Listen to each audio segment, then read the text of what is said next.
룻기 1장 1절에서 5절, 또 2장 19절에서 20절. 여호와의 헤세드라는 말씀으로 같이 한번 교독하겠습니다. 사사들이 치리하던 때에 그 땅에 흉년이 드니라. 유다 베들레헴의 한 사람이 그의 아내와 두 아들을 데리고 모압 지방에 가서 거류하였는데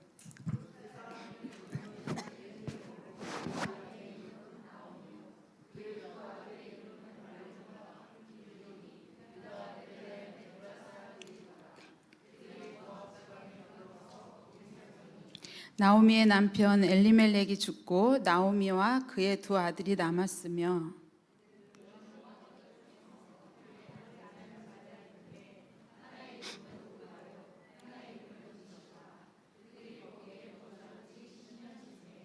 말론과 기럨 두 사람이 다 죽고 그 여인은 두 아들과 남편의 뒤에 남았더라. 19절 제가 읽고 20절 성도님들이 읽으시기 바랍니다. 시어머니가 그에게 이르되 오늘 어디서 주었느냐, 어디서 일을 하였느냐, 너를 돌본 자에게 복이 있기를 원하노라 하니 룻이 누구에게서 일했는지를 시어머니에게 알게 하여 이르되 오늘 일하게 한 사람의 이름은 보아스니이다 하는지라.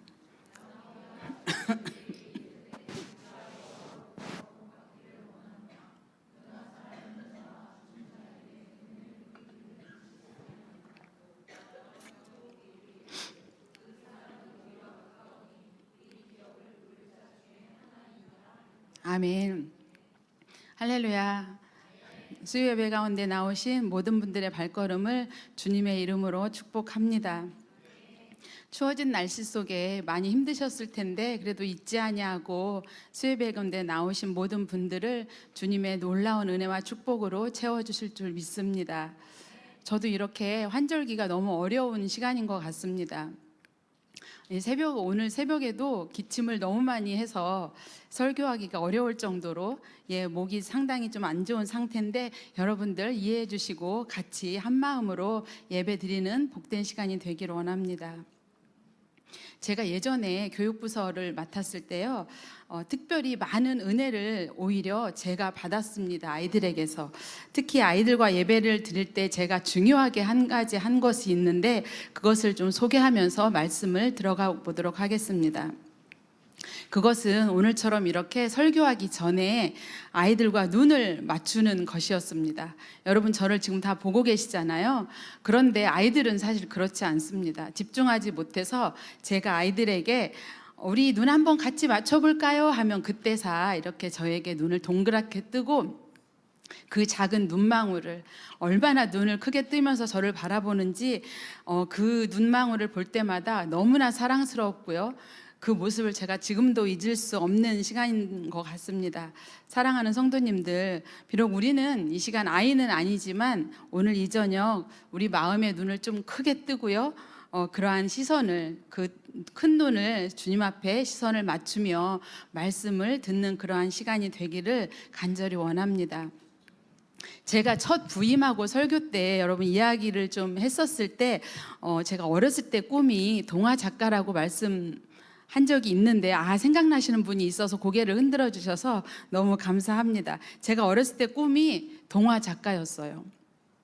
사실 장문의 소설가가 된다거나 소설을 쓰는 거에서는 자신이 없었기 때문에 저는 어렸을 때 5학년까지 시골에서 살았던 그러한 모든 너무나 아름다운 추억을 정말 짧은 동화로 쓰고 싶었는데 결국은 아직까지 그 꿈을 이루지 못했습니다. 그래서 꿈으로만 이렇게 남아 있는데요. 그래서 제가 오늘 동화책 한 권을 소개하면서 말씀을 이어가고자 합니다. 제가 동화 작가가 되고 싶었다 보니까 지금도 아주 짧은 내용의 동화책 그리고 그림이 들어가 있는 동화책을 참 좋아합니다. 왜냐하면 읽기가 너무 편하거든요. 소설은 아주 장시간을 들여야 하는데 사실 서점에 가서도 아이들의 동화책은 잠깐만 몇 페이지만 이렇게 넘겨봐도 완독이라는 게 가능하잖아요. 그래서 동화책을 참 좋아합니다. 그런데 오늘도 이렇게 제가 그 짧은 동화책 중에 한 책을 소개하고자 하는데요. 그 가운데 아주 제 마음에 깊숙이 남아있는 그러한 책을 소개하고자 합니다. 바로 윤여림 작가의 동화 우리는 언제나 다시 만나라는 책입니다. 우리는 언제나 다시 만나. 예, 아시는 분도 계실 것 같아요. 요즘 젊은 부모님들이 아주 사랑하는 책이기도 하고 정말 유명한 책입니다. 예, 젊은 부모님들이 아직 다 모르시나 보군요. 예, 내용은 아주 간단한 몇 페이지 안 되는 내용인데요. 이 책을 잠깐 소개하고자 하면 아이가 성장하면서 경험하는 엄마와 떨어짐과 또 다시 만남의 이야기입니다. 아이는 세상을 향해 걸어가서 나아가지만 엄마는 언제나 그 자리에 머물러 아이가 돌아올 것을 기다린다는 이야기입니다. 아이의 그 발걸음은 엄마에게서 멀어지고요. 또 떠나가지만 그러나 엄마는 그 자리를 떠나지 않는다는 그러한 내용인데요. 아이가 때로는 새로운 환경이 두렵고요. 또 엄마가 보이지 않아서 불안한 순간이 찾아오기도 하죠. 그러나 엄마는 아이에게 늘 이 한마디를 반복해 주는데요. 괜찮아, 우리는 언제나 다시 만나. 예, 아주 중요한 대목에 제가 기침이 자꾸 나와서 네, 우리는 언제나 다시 만나. 이 말 안에는 떨어져 있는 시간이 길든 떨어져 있는 시간이 짧든 아이가 어디로 향하든 또 엄마는 늘 그 자리에서 그 아이를 기다리고 있다는 변함없는 그 엄마의 마음이 담겨 있는 말 한마디입니다. 우리는 언제나 다시 만나. 저는 이 말 한마디가 정말 제 마음속에 콕 박혀 있었습니다. 성도님들, 오늘 우리가 읽은 이 본문에도요, 이와 비슷한 장면들이 등장하고 있습니다. 멀어졌던 자리에서 다시 돌아와서 변함없는 그 자리에 계신 하나님을 만난 한 사람의 이야기이죠. 떠난 것은 사람이죠. 사람인데 언제나 기다리시는 분은 하나님이십니다. 오늘 본문에서도 이 동화책의 이야기와 같이 다시 돌아와서 언제나 있는 그 하나님의 사랑을 마주한 한 사람, 나오미의 이야기를 오늘 나누고자 합니다. 우리가 룻기를 제대로 이해하기 위해서는요, 등장인물들이 살고 있었던 그 배경을 좀 살펴봐야 하는데요. 여러분 너무나 잘 아시는 룻기 내용일 것 같아요. 그래도 복습하는 차원으로 룻기의 그러한 배경을 좀 살펴보겠습니다. 룻기의 배경이 되는 시기는요, 1절에서 밝히고 있듯이 사사들이 치리하던 때입니다. 예, 이렇게 먼저 1절에서 시작하고 있죠. 사사들이 치리하던 때. 이 사사시대는요, 여호수아가 죽은 이후 그리고 사울 왕의 통치 이전의 시대이죠. 이 시기에는요, 이스라엘에 뚜렷한 영적 지도자가 없었습니다. 그러다 보니 사사들이 간단하게 활약은 했는데요, 이 사사들은 한 지파나 한 지역적으로 아주 소규모로 움직였기 때문에 이스라엘 전체 상황은 정말 완전 영적인 지도자가 없었던 그런 상황이죠. 그렇다 보니까 이 사사시대 이스라엘은 아주 혼란 속에 있었고요. 또 영적으로는 아주 어두운 시기, 암흑기라고 할 수 있는 시기가 바로 이 사사 시기입니다. 이러한 상황은 사사기 마지막 부분에도 잘 나타나 있는데요. 사사기 21장 25절을 새번역 성경으로 함께 읽어보겠습니다. 시작.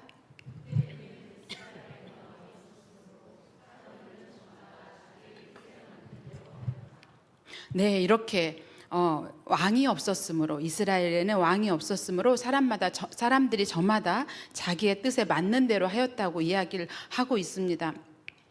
이렇게 룻기의 배경인 사사시대는 하나님보다 자신들의 생각, 사람들의 생각이 더 앞서 있고 또 그러한 생각들이 기준이 되어서 살아가고 있던 시대입니다. 자기 자신들이 모든 것이 다 옳다고 그렇게 여기던 시기였죠. 오늘날 우리가 살고 있는 이 시기도 어찌 보면 그 상황과 참으로 비슷한 것 같습니다. 그렇게 자신들이 옳다고 여기며 살았던 결과 어떻게 되었을까요? 베들레헴에는 흉년이 찾아왔습니다. 예, 베들레헴은 히브리어로 집과 빵이라는 합성어인데요. 우리가 그 말 그대로 해석하면 빵집, 떡집이 되겠죠. 이름만 들어도 너무 넉넉하고 뭔가 풍요로워 보이죠. 빵 냄새가 아주 코끝을 스치는 그러한 기분이 안 느껴지시나요? 예, 그러한 기분을 좀 느껴오시기 바랍니다. 베들레헴 빵집, 떡집. 제가 떡이나 빵을 간식을 참 좋아하는 사람입니다. 그래서 이렇게 그러한 간식으로 살이 쪘는데요. 특히 떡을 좋아하게 된 이유가 있는데, 네, 저희 엄마 때문입니다. 저희 엄마는 신기하게 가족들의 생일 때마다 떡을 해주셨어요. 시골에서 떡을, 왜냐하면 군산은 좀 호남 평야이다 보니까 쌀이 풍부했잖아요. 그래서 모든 가족들의 생일 때마다 떡을 해주셨습니다. 지금도 생각나는 게 노란 시루떡이었는데요. 여러분 좀 아실 것 같아요. 노란 시루떡을 얼마나 맛있게 해주셨는지. 저희 남편은 떡을 참 싫어하는 사람이었는데 저와 이제 결혼하고 처갓집에 와서 엄마가 해주는, 당연히 사위 생일에도 떡을 해주셔가지고 그 떡을 먹어보고는 정말 맛있어서 떡이 이렇게 맛있는 거구나라고 나중에 이야기를 했습니다. 이렇게 떡을 좋아하다 보니 저에게는 한 가지 좀 능력이 생긴 것 같습니다. 어떤 떡이 맛있는 떡인지, 아니면 어떤 빵집이 맛있는 빵인지, 이런 것들을 굳이 먹어보지 않아도 제가 맛있다는 것을 판단할 수 있습니다. 왜냐하면 눈으로만 보고 또 냄새로만 맡아도 이미 그것들을 맛이 있는지 없는지를 알 수 있는 것이죠. 그런데 이렇게 사람이 만드는 떡도 이렇게 맛있는데 하물며 하나님의 그 떡집 동네 베들레헴이 얼마나 풍요로웠을까요? 그러나 그 빵집 베들레헴에 이제 흉년이 들었습니다. 각기 자기 소견대로 산 결과이겠죠. 오늘 이 이야기의 첫 출발 1절에서는 뭐라고 말을 하냐면 그 땅에 흉년이 드니라는 이 말씀만 봐도 어때요? 출발이 순조롭지 않다는 거 여러분 아시겠죠? 그리고 이 흉년 때문에 엘리멜렉 가족도 이제는 모압으로 이주를 하게 되는데요. 말하자면 잘 살고 있는 나라, 그러한 나라로 이민을 가는 거죠. 그러나 이 엘리멜렉과 엘리멜렉의 아내 나오미가 잘 살아보겠다고 떠난 이방 모압 땅은요, 어떤 땅이냐면 우상 숭배와 음란함이 아주 가득했던 곳입니다. 모압이 어느 곳인지 다들 아실 텐데요. 아브라함의 조카, 헷갈리는데 롯입니다. 롯이 근친상간을 통해 낳은 아들이 바로 모압이에요. 그래서 심지어 모압은요, 그모스라는 이방 신을 섬기고 있는 땅이었습니다. 모압 사람들은 그모스에게 인신 제사를 드렸어요. 인신 제사가 뭐냐? 사람을 잡거나 특히 어린 자식을 죽여서 제물로 우상에게 바치는 그러한 인신 제사를 드리는 그러한 족속들이었습니다. 사랑하는 성도 여러분, 하나님을 떠난 이 선택은요, 절대 풍요로 이어지지 않는다는 거 우리가 여기만 봐도 먼저 알 수 있습니다. 사람은 결국 풍요를 찾아서 떠나는 것 같지만 결국 더 큰 흉년을 만나게 된다는 것이죠. 하나님 없는 풍요는 흉년이 되고요. 또 하나님과 함께하는 흉년은 다시 하나님께서 길을 완전하게 열어가시는 줄 믿습니다. 우리가 잠시 어려움이 있다고 세상의 풍요를 선택하려 할 때는 결국 우리 영혼의 흉년이 찾아온다는 것을 우리가 잊지 않아야 하는 것이죠. 이렇게 모압으로 이주한 엘리멜렉의 이름은요, 히브리어로 엘리, 나의 하나님, 멜렉, 왕이라는 뜻인데요, 하나님은 나의 왕이시다라는 뜻을 가지고 있는 이름이 엘리멜렉입니다. 이 엘리멜렉은 하나님이 왕이신 땅을 떠나 이제 우상과 이방신이 가득한 땅 모압으로 내려갔습니다. 하나님을 섬기며 살아가던 이 엘리멜렉 가족이 모압으로 이주해 살아가는 것이 넉넉하고 쉬웠을까요? 결코 쉽지 않았을 것이죠. 하나님을 왕으로 인정하지 않는 이 사사시대처럼 엘리멜렉 또한 하나님은 나의 왕이시다라는 이름이 이 무색할 만큼 아마 왕이신 하나님의 통치하심을 그 땅에서는 고백하지 못하는 그러한 어려운 생활을 하였을 것 같습니다. 그렇게 모압에서 살아가던 엘리멜렉이 결국 오늘 말씀에 보니까 죽게 됩니다. 성경은 엘리멜렉이 죽은 후 이제 누구에게 초점이 옮겨가냐? 그 아내 나오미에게 시선을 맞추고 있는데요. 남편이 부재한 상황에서 나오미는 어떻게 해요? 가정을 책임져야 하는 가장이 되는 것이죠. 그래서 남편은 죽었지만 그나마 이제 가져갔던 좀 재산이 있었으니까 두 아들을 모압 여인들과 결혼을 시키고 며느리 둘을 이제 얻게 되죠. 바로 오르바와 룻입니다. 그러나 다행도 잠깐이죠. 결국 두 아들도 모압 땅에서 10년 정도 살다가 다시 완전히 다 두 아들을 잃게 되는 것입니다. 이제 나오미 홀로 남게 되었는데요. 이런 나오미에 대해 성경은 남았더라라는 이 단어를 두 번이나 반복하고 있습니다. 3절과 5절 같이 읽겠습니다. 시작.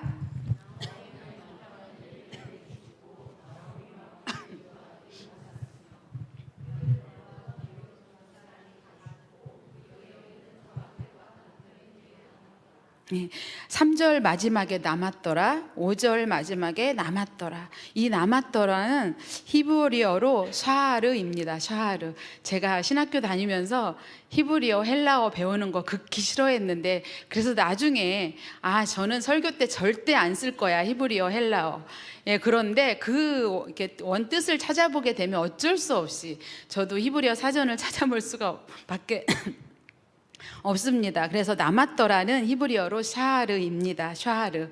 예, 샤르 의미는요, 부풀다, 여분이 있다, 남겨두셨다라는 의미를 가지고 있는데요.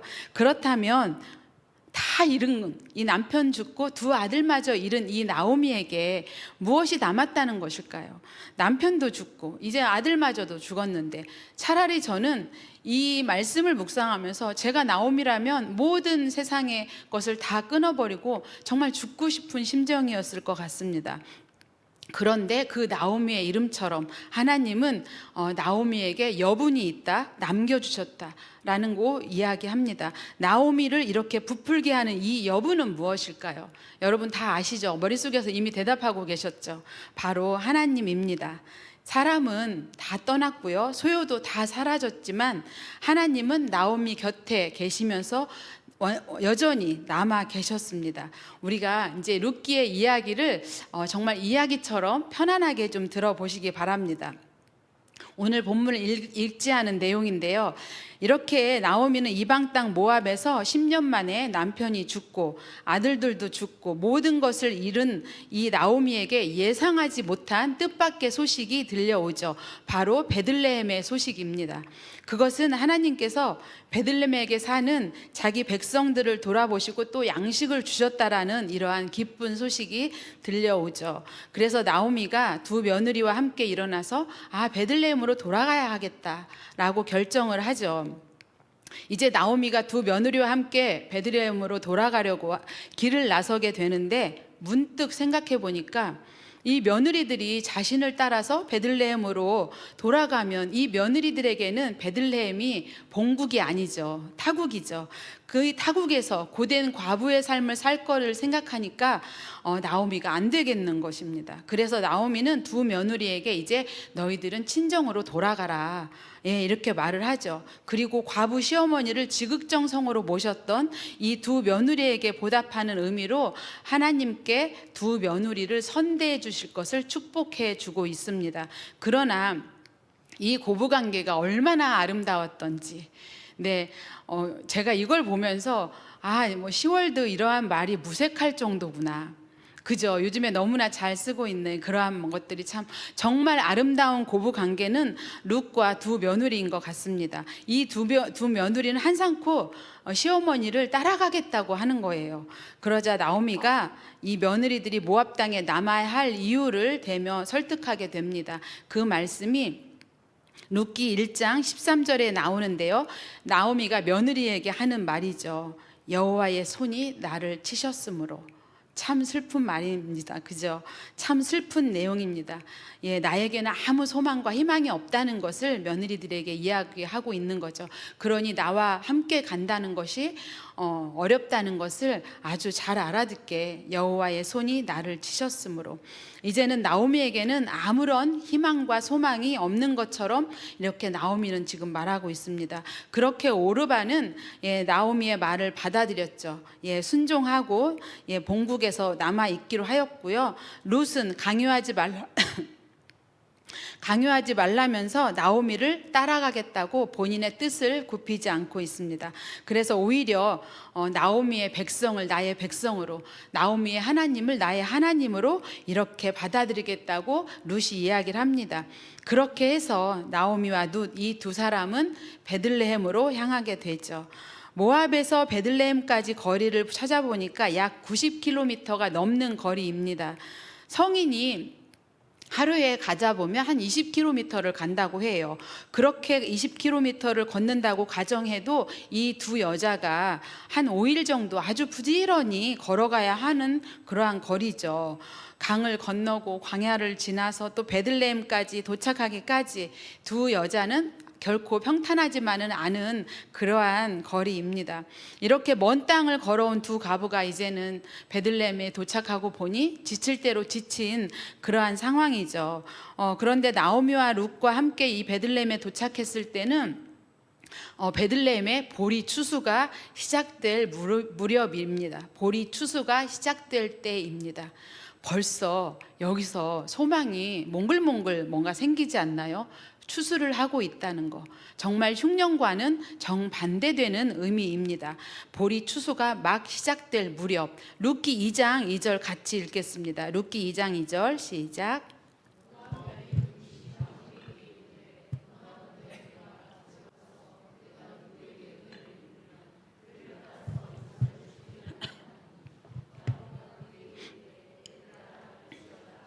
아멘. 이삭 줍기는 이스라엘의 아주 작은 복지 제도 중에 하나예요. 추수 중에 땅에 이삭이 떨어지거나 가지에 남은 것들을 그냥 그대로 두면 다른 사람들이 주워가는 거를 이삭 줍기라고 하죠. 이 이삭 줍기는요, 하나님께서 고아나 과부 아니면 외국인 체류자들에게 그들에게 줄 그러한 복지 제도이죠. 추수 중에 수확물의 일부를 남겨두게 해서 그들의 생계를 이어가게 하는 그러한 제도인데요. 저도 이 말씀을 준비하면서 또 그 호남평야가 생각이 났습니다. 제가 호남평야 그 넓은 황금 들판을 바라보고 자랐잖아요. 저희 부모님이 농사지었던 그 호남평야를 생각해 봤는데, 저도 농부의 딸이다 보니까 엄마가 농사 짓는 것을 옆에서 참 이렇게 지켜볼 때가 많았는데요. 옛날에도 추수하고 이렇게 땅에 떨어지면요, 그냥 두었습니다. 왜 그냥 두었냐면 겨울에 새들이 먹어야 한다고 이것들을 줍지 않는 것을 제가 어렸을 때부터 기억하고 있었거든요.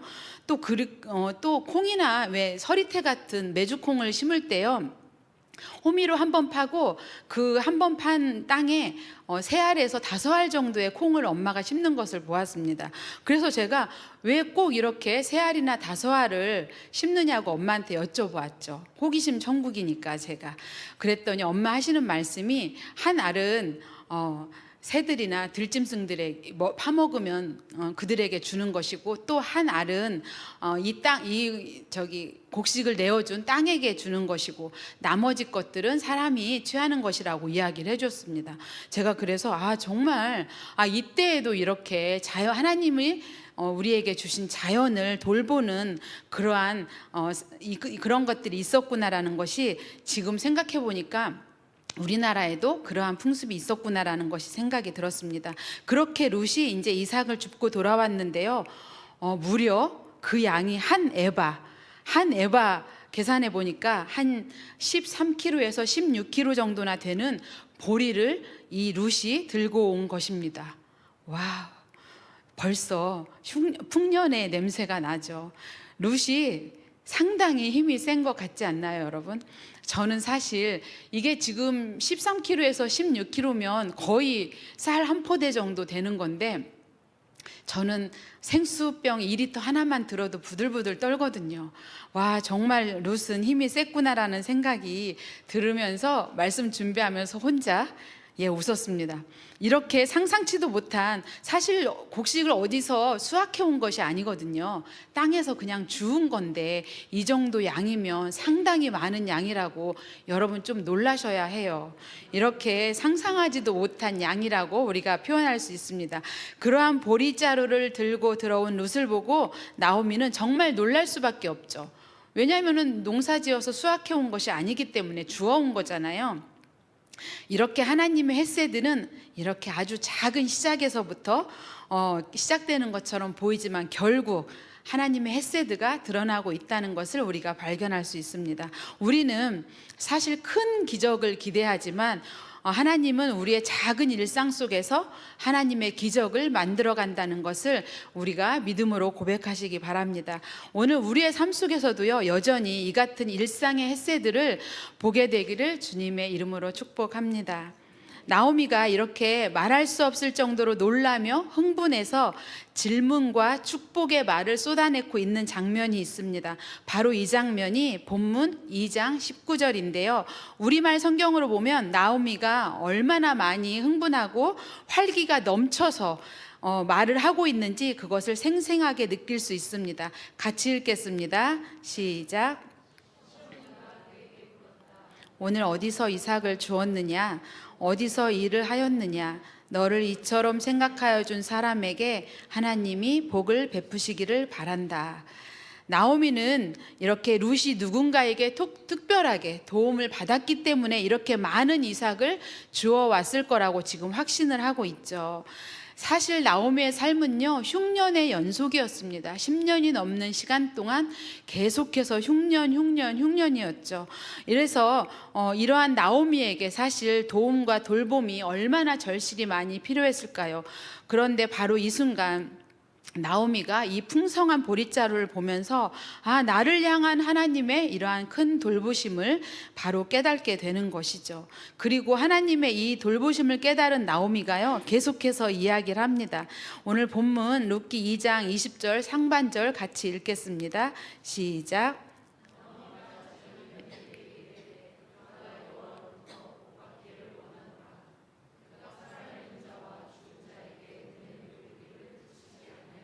아멘. 여기서 바로 여호와의 헤세드가 나타나고 있습니다. 사실 나오미는 모든 것을 잃었다고 생각했지만 오히려 예상외에 이렇게 풍성한 보리자루를 보면서 이 헤세드, 정말 하나님의 한결같은 사랑을 발견하게 되죠. 사실 받을 자격이 없어도 그가 넘어져 있어도 하나님이 하나님이시기 때문에 베푸시는 이 사랑은 변치 않는 사랑입니다.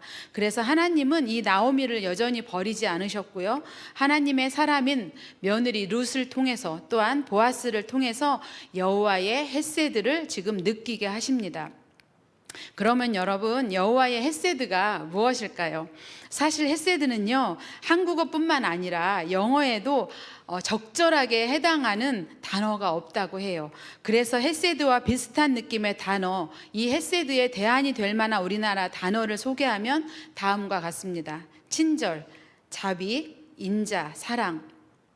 이러한 단어들은 헤세드의 의미와 분명히 가까운 단어들입니다. 그러나 헤세드가 가진 강력하고도 아주 풍성한 의미를 완전히 다 표현하기에는 부족하기도 하죠. 왜냐하면 이 헤세드는요, 우리가 한순간 느껴지는 어떠한 동정심, 어떠한 한순간 느껴지는 그러한 변하는 감정이 아니기 때문이죠. 이렇게 하나님께서 인생이 흉년인 나오미에게 이제 단순히 불쌍히 여기시는 것뿐만 아니라 하나님의 완전하신 그 헤세드를 느끼게 하고 있습니다. 이 나오미가 어떠한 상황이든, 심지어 나오미가 그것을 받을 자격이 없을지라도 하나님은 여전히 나오미의 하나님이시기 때문에 행해 주시는 사랑이 바로 헤세드의 사랑인 것이죠. 그렇게 나오미에게 임한 여호와의 헤세드는요, 룻기에서 분명하고 확고하게 드러나고 있습니다.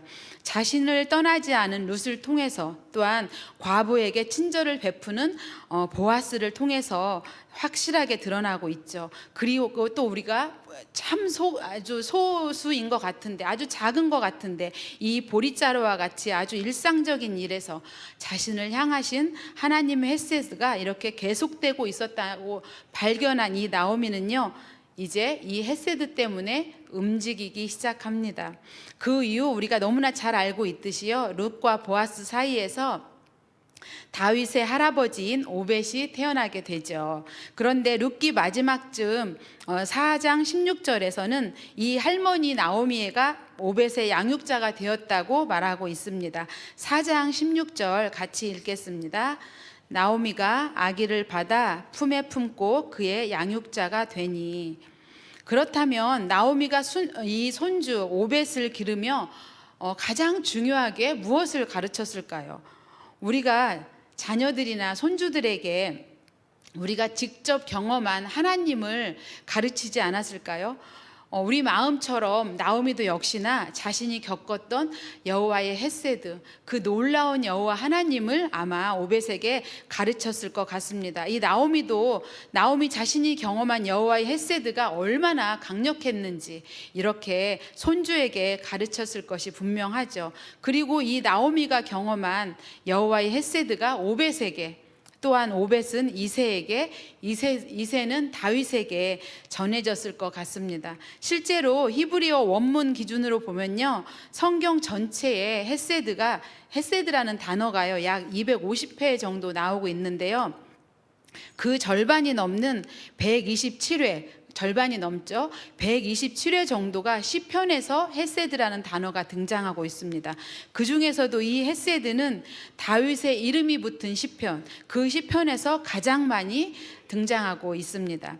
그러면서 다윗은 정말 많은 고난 속에서도 증조 할머니로부터, 그 나오미 할머니로부터 전수된 그 헤세드, 또한 또 자신이 경험한 여호와의 헤세드를 붙들면서 의지하면서 이 시편의 시를 쓴 것이겠지요.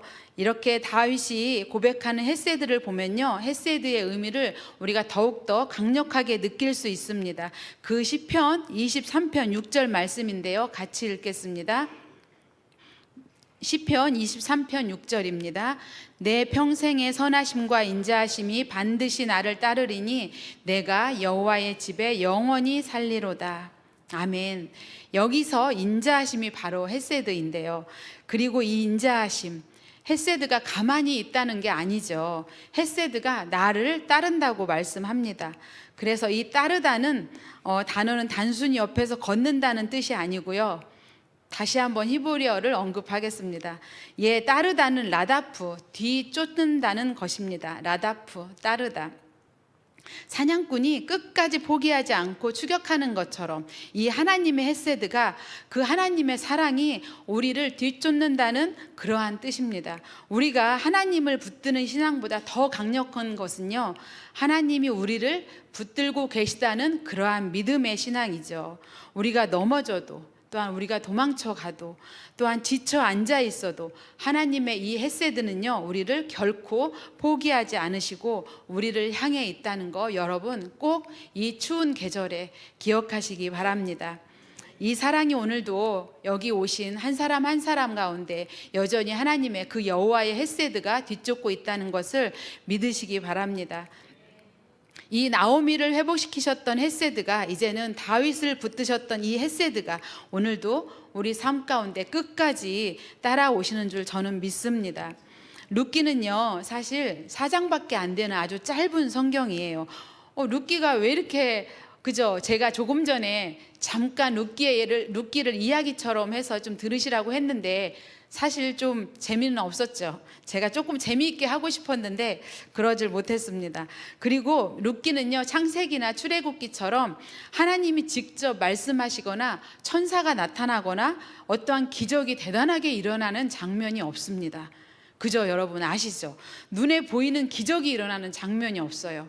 읽다 보면은 정말 그냥 어찌 보면 잘 짜여진 영화 같다는 생각을 저 혼자 개인적으로 한번 해보았습니다. 그래서 언뜻 보면 하나님께서 침묵하고 계시는 것처럼 우리가 느껴지기도 합니다. 하지만 그 침묵 속에서 하나님의 섭리가 아주 조용하게 그러나 아주 확실하게 일어나고 있다는 것을 여러분 느끼셨을 줄 믿습니다. 그래서 이 룻기를요, 학자들은 어떻게 이야기를 하냐면 하나님의 침묵 속에서 드러나는 하나님의 섭리라고 학자들은 정의하고 있습니다. 사랑하는 성도님들, 우리는 때로 우리의 모든 삶에서도 하나님은 왜 이렇게 조용히 계시지? 하나님은 내 인생에 아무것도 하시는 게 없나라는 그러한 상한 마음이 느껴질 때도 있죠. 우리의 삶이 너무나 캄캄하고 너무나 어두운 그러한 골짜기와 같이 느껴질 때도 우리는 분명히 있습니다. 하지만 그 침묵 속에서 하나님은 우리를 위해 여전히 길을 내시고 또한 보이지 않는 손을 통하여 우리를 붙들고 계셨기 때문에 오늘 이 시간 우리가 이렇게 추운 계절을 맞이하면서도 불구하고 예배 가운데 나온 줄 믿습니다. 사실 이 룻기의 침묵 속에서요, 다윗의 왕조가 시작되었죠, 여러분. 그리고 우리의 그런 인생의 조용한 순간 속에서도 하나님의 놀라운 계획이 진행되고 있다는 것을 믿음으로 고백하시기 바랍니다. 그래서 제가 바라기는 우리가 기쁠 때나 또한 슬플 때나 평안할 때나 아니면 어떠한 작은 고난 중에 있을 때나 여호와의 헷세드는 여전히 우리를 붙들고 계시고 우리를 믿음으로 일어나게 하시고 우리가 여전히 하나님을 찾기에 부족함이 없도록 우리를 인도해 가시는 줄 믿습니다. 그래서 우리의 작은 일상들 속에서도 여전히 여호와의 헷세드를 여러분 한 사람 한 사람이 발견하시고요, 그 발견하실 때마다 하나님 앞에 영광을 올려드리시기를 바랍니다. 여전히 나의 삶 속에 여호와의 헷세드가 나를 뒤쫓고 있구나, 이것들을 주님 앞에 고백하시는 성도님들 되시기를 바랍니다. 그 하나님의 돌보심이 이제는 내 가정에 또한 이웃에 세상에 전하며 살아가는 성도님 되시기를 마음 다해 축복합니다. 이 시간 오늘의 말씀을 기억하며 함께 찬양하기를 원하는데요, 제가 간절히 바라기는 사실 충만 간사님처럼 어떻게 저렇게 웃으면서 기쁨으로 찬양할 수 있을까, 위드워스처럼 어떻게 저렇게 밝게 워십을 하면서 하나님을 찬양할 수 있을까. 그러면서 제가 다윗이 계속 연상이 되었습니다. 그러면서 제가 무조건 위드워스만 믿고 이 찬양팀만 믿고 제가 잘 못 부르는 찬양을 오늘 선곡을 했는데요, 오늘 이 찬양을 부르면서 여호와의 헷세드를 기대하면서 좀 가사를 묵상하며 함께 고백하는 찬양이 되기를 바랍니다. 나의 하나님 찬양 부르시겠습니다. 나의 사랑 너는 어여쁘고 참 귀하다. 어느 보석보다 귀하다. 내가 사랑스럽지 않을 때 너를 온전히 사랑하고 너와 함께 하려 내가 왔노라. 주의 사랑, 이 사랑은 결코 변치 않아. 모든 계절 돌보시네. 풀은 마르고 꽃은 시드나 주의 말씀은 신실해. 실수가 없으신 주만 바라라. 주님의 나라와 뜻이 나의 삶 속에 임하시며 주님 알기를 주만 보기를 소망해.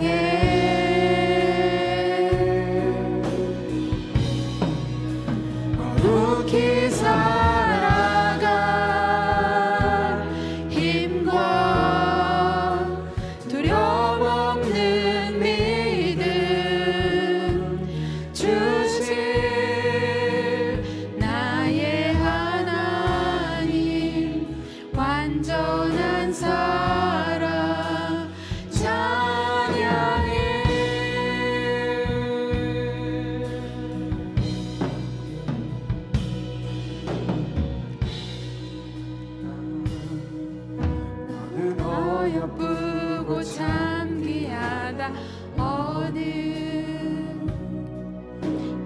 것보다 귀하다.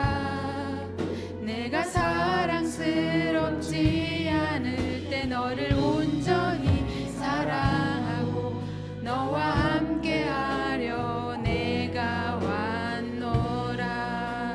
주의 사랑, 주의 사랑, 이 사랑은 결코 변치 않아. 모든 계절 돌보시네. 푸른 마르고 꽃은 시드나 주의 말씀은 신실해. 실수가 없으신 주만 바라라. 주님의 나라와 뜻이 나의 삶 속에 임하시며 주님 알기를 주만 보기를 소망해.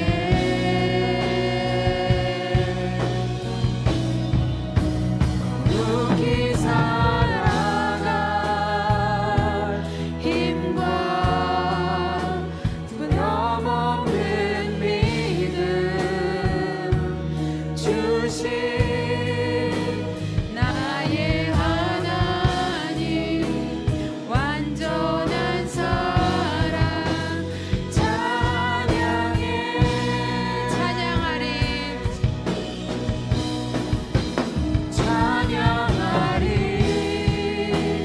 만군의 주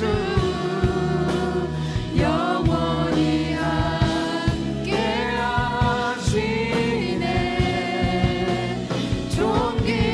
존귀하신 사랑의 왕 영원히 통치하시네. 찬양하리 만군의 주 영원히 함께하시네. 존귀하신 사랑의 왕 영원히 통치하시네. 주님의 나라와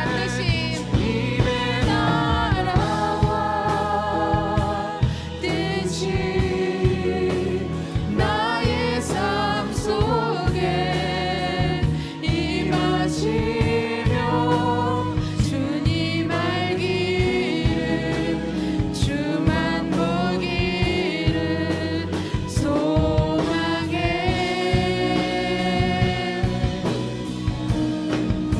거룩히 살아갈 힘과 두려움 없는 믿음 주신 나의 하나님, 완전한 사랑. 한 번 더 하겠습니다. 주님의 나라와 뜻이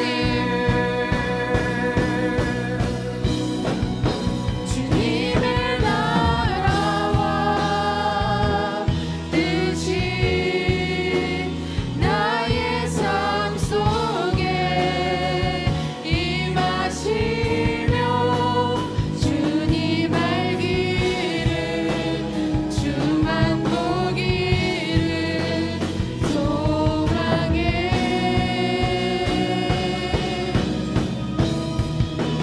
거룩히 살아갈 힘과 두려움 없는 믿음 주신 나의 하나님, 완전한 사랑 찬양해. 우리 함께 기도하기 원합니다. 우리의 삶이 참으로 겉으로는 이러한 흉년같이 참으로 빈손처럼 보이지만 하나님은 언제나 조용히 그러나 분명하게 우리의 삶을 통해 일하고 계심을 우리 고백하시길 원합니다. 때로는 하나님이 침묵하시는 것처럼 느껴지는 시간도 있습니다. 하지만 그 순간에도 하나님은 여전히 우리의 길을 예비하시고 룻과 보아스처럼 우리의 삶에 필요한 사람과 은혜를 넉넉하게 부어주실 줄 믿습니다. 이 시간 우리가 기도할 때 이렇게 구하시기 바랍니다. 주님, 제 삶의 작은 순간에서도 여전히 일하시는 여호와의 헷세들을 보게 하옵소서. 환경이 아니라 하나님의 일하심이 우리의 삶 속에 드러나는 것을 여전히 저희가 감사함으로 고백할 수 있도록 주님, 저희의 입술을 열어 하나님 앞에 고백하는 이 시간 되기를 원합니다. 주님 이름 부르시고 함께 기도하겠습니다. 주여, 하나님 참으로 이 시간 가운데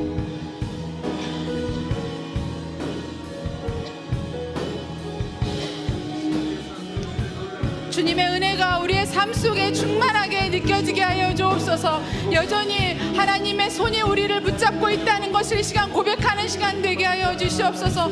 주님의 능력으로 우리가 붙잡아 있기에 우리가 이 시간 가운데 나와 하나님 앞에 예배할 수 있다는 것을 하나님 참으로 감사함으로 고백하는 시간 되게 하여 주옵소서. 주님이 온전히 아버지 그 여호와의 헷세드, 아버지께서 침묵하고 계시는 것이 아니라 그 말할 수 없는 사랑으로 이 시간도 우리를 붙잡고 계시고 우리와 함께 하시는 그 하나님의 사랑이 넉넉하게 우리를 다시 일어나게 하시고 우리를 다시 회복의 은혜로 부르신 줄 믿습니다.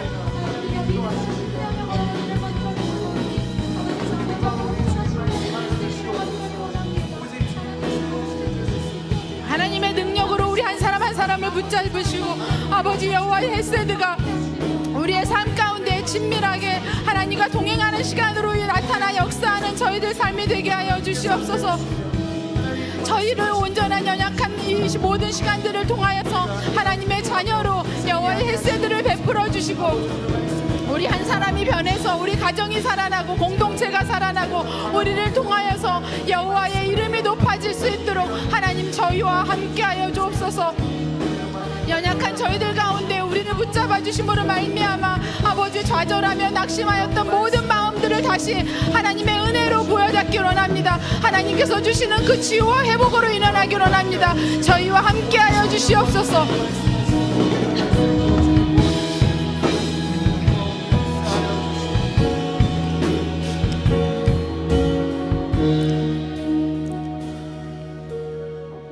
하나님 아버지, 참으로 연약한 저희들, 참으로 하나님을 떠나서는 아무것도 할 수 없는 그러한 흉년을 만날 수밖에 없는 저희들 가운데 그 인생에 찾아오셔서 그 하나님의 넉넉함으로 풍요하다고 채워주시며 저희 손을 붙잡고 인도해 가시는 하나님을 찬양합니다. 하나님, 참으로 하나님을 떠나서는 흉년밖에 없다는 것을 이 시간 저희가 말씀을 통하여 깨달았습니다. 참으로 작은 물웅덩이 가운데서도 작은 고난 가운데서도 낙심하며 좌절하며 하나님을 잃어버렸던 저희들의 삶에 여전히 하나님께서는 조용하게 일하시고 저희의 삶을 완전하게 이끌어 가신다는 그 목적들을 가지고 저희들을 인도해 오신 줄 믿습니다. 사랑의 하나님, 그 넉넉하신 여호와의 헷세들을 저희 삶 가운데 하나님을 드러내며 또한 그 헷세들을 경험하는 우리의 삶이 되게 하여 주옵소서. 참으로 저희의 연약함들을 주님께서 고쳐주시고 저희의 무너진 모든 가정의 경제와 가정의 관계 가운데 하나님께서 친히 간섭하여 주셔서 여호와의 헷세드로 말미암아 다시 한번 회복하며 치유받는 역사가 우리 삶 가운데 나타날 수 있도록 주님 은혜를 베풀어 주옵소서. 이렇게 추워진 날씨 가운데서도 하나님 저희 각자 가운데 말씀하여 주시고 아버지 저희의 삶 가운데 하나님이 베풀어 주시는 풍년의 시기가 될 수 있도록 이러한 열매 맺는 그러한 결실의 계절이 되어질 수 있도록 우리의 삶을 온전히 주님의 은혜로 붙잡아 주실 줄 믿습니다. 그러한 시간들을 저희가 감사함으로 기대하며 소망하며 나아갈 때 하나님의 역사가 우리 삶을 통하여 여전히 나타날 줄 믿습니다. 귀하신 예수님의 이름으로 간절히 기도드립니다. 아멘. 헌금을 위해서 이경원 청년이 기도해 주시겠습니다.